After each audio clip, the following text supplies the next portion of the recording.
Good morning. My name is Mr. Dews. Thank you, as always, for taking the time to spend some time with me in the morning. Um, a couple of weeks ago, my wife and I had the privilege of hosting or facilitating Men and Women's Day at our church, at Huber Memorial Church, here in Baltimore, Maryland, led by Pastor P.M. Smith.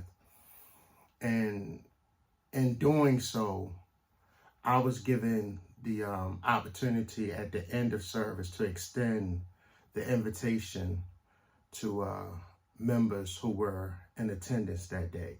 And as I had the opportunity to extend the invitation, I shared briefly my testimony. And in sharing my testimony, I talked a lot about how my grandmother prayed for me, right? And not actually growing up in the church myself, but being exposed to it because of what my grandmother had experienced as a child growing up and what she was exposed to, right?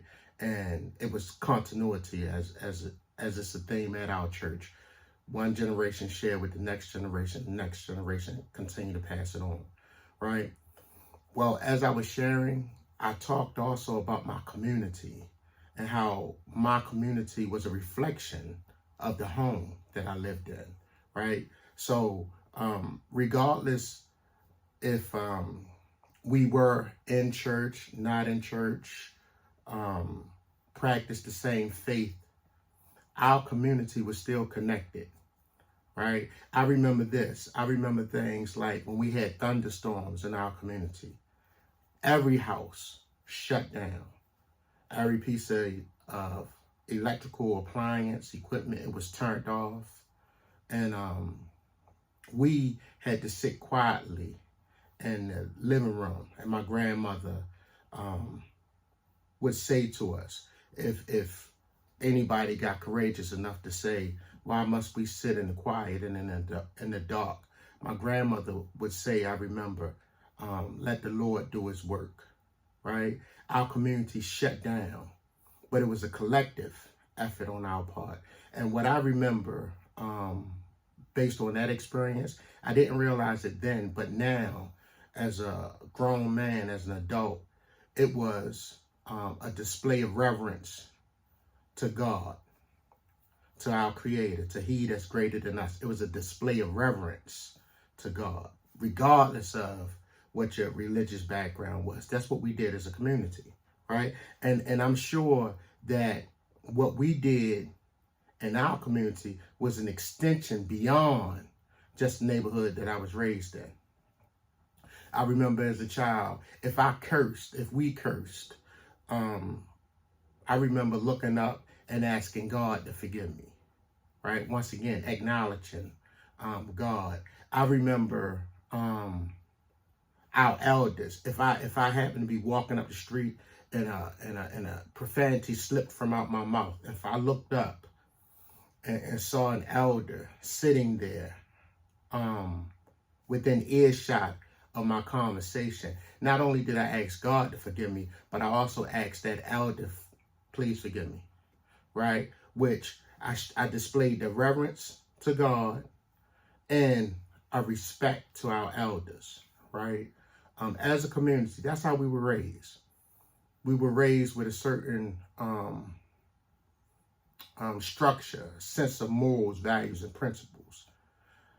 And for whatever reason, we've gotten away from that sense of structure, morals, values, principles. We were raised to respect all our elders, regardless of what they were dealing with, right? And we know I'm a 70s baby, but I came of age in the 80s, which I like to say, and I'm on record as saying that was the last greatest decade, right?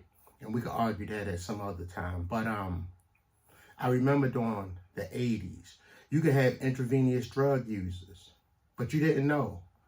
I remember they would even wear long sleeve shirts in the summertime so you couldn't see the tracks on their arms, right? And we know people fall victim to societal ills. Many of us have fell victim to societal ills. So I'm not blaming anybody for whatever their experiences are. I'm just talking about not what you do, but how you do what you do, right?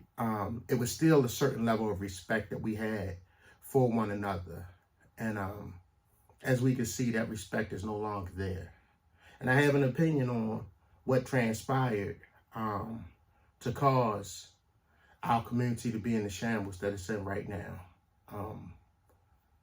And though there's not one solution to fix everything, I do believe I have some solutions, right? But it's going to, once again, have to be a collective effort. This is work that we all need to do. So my message today is just remembering who we used to be. We used to be a community with a sense of morals, values, and principles that extended well beyond my home and was the same expectations placed on me in the community that I was raised in. And I know that I'm not the only one who had this personal experience growing up, right? So let's get back to who we used to be. Thank you for taking some time to just share with me a few minutes of your morning. As always, I'm Mr. Dews. The world is my classroom, and in it, I'm both student and teacher. Thank you. Have a blessed day. And please be a blessing to someone else. Peace.